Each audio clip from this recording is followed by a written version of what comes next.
One, two, three. Hello students, today we are going to study the topic that is chapter number 1 of chemical reactions and equations. This is a chapter which is in the class 10th of subject science, and before we start, students, there is a request please, that is you have to buy the books that are available in the market. So please purchase those books before we start the lessons. This is our first class and this is our reminder. And before we start about the lesson, you have been learning this chapter in your previous classes, as you have learned physical changes and chemical changes.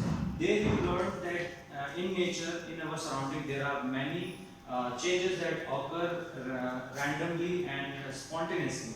And these changes, some of them are like sawing of milk, rusting of iron, nail, folding of paper, food is cooked. Okay, before I have taken these 4 examples, now you have to figure out that if first, second, third, and fourth, which one of this is physical and chemical change. You have to answer this in your assignment afterwards, but I will give you a brief explanation about what are physical changes and chemical changes. Physical changes basically are those changes in which the physical properties are changed, as the size, shape, or the you can say the texture. If such things are changed, then we will say it is a physical change. And similarly, after that, in the next part, you have learned the chemical changes. The chemical changes are those changes which you have learned that there is the initial nature and the properties of the substances are changed after the subsequent changes.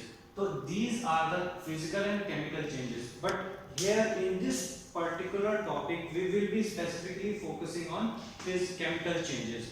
One thing, students, you have also learned in your class 7th classes, that chemical changes whenever occur, there is a chemical reaction. There is a chemical reaction.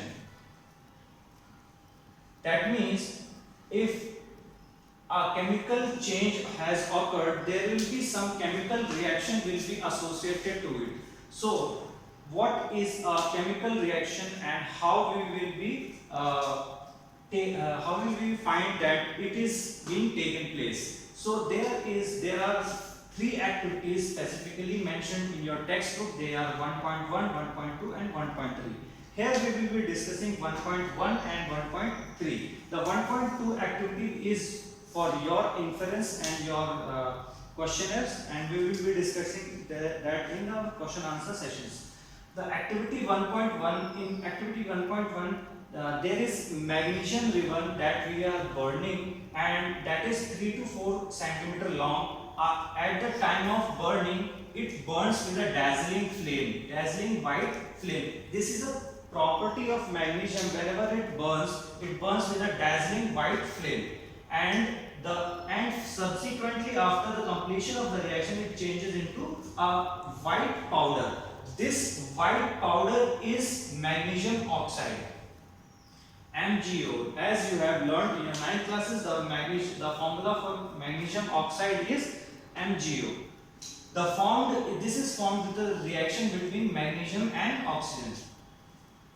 This is the activity 1.1. As you can see here, the two things react with each other, that is magnesium and oxygen react with each other and form magnesium oxide. Initially the substances were magnesium and oxygen, but the new substance formed is magnesium oxide, which is chemically is different in nature. So we can say that this particular change is a chemical change, or we can say this chemical change is associated with a chemical reaction, that is between magnesium and oxygen. Similarly, you can observe in 1.3, activity 1.3, there is a reaction between metal and acid. Here we have taken the metal as zinc. Here we have taken the metal as zinc, and the acid is HCl or H2SO4. you can take any of the two acids, whichever is available. So we will be taking dilute HCl in our conical flask. This is a conical flask, and we have put some zinc granules and cork in it. With this cork is supported with a glass tube in this, so that the gas whichever is formed in this after the reaction could escape from this glass flask.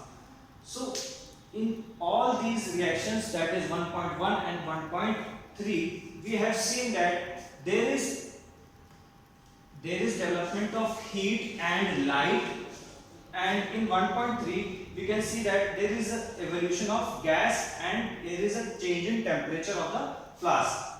So from above these cases we can infer that, or we can observe that the change in the state, the change in the color, the evolution of gas and the change in the temperature are the basic characteristics to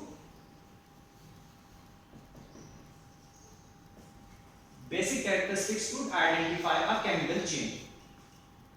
So this was all about the basics of chemical changes that we were talking about in this session. Further, we will students, we will learn about how to represent a chemical reaction in our next classes. Thank you.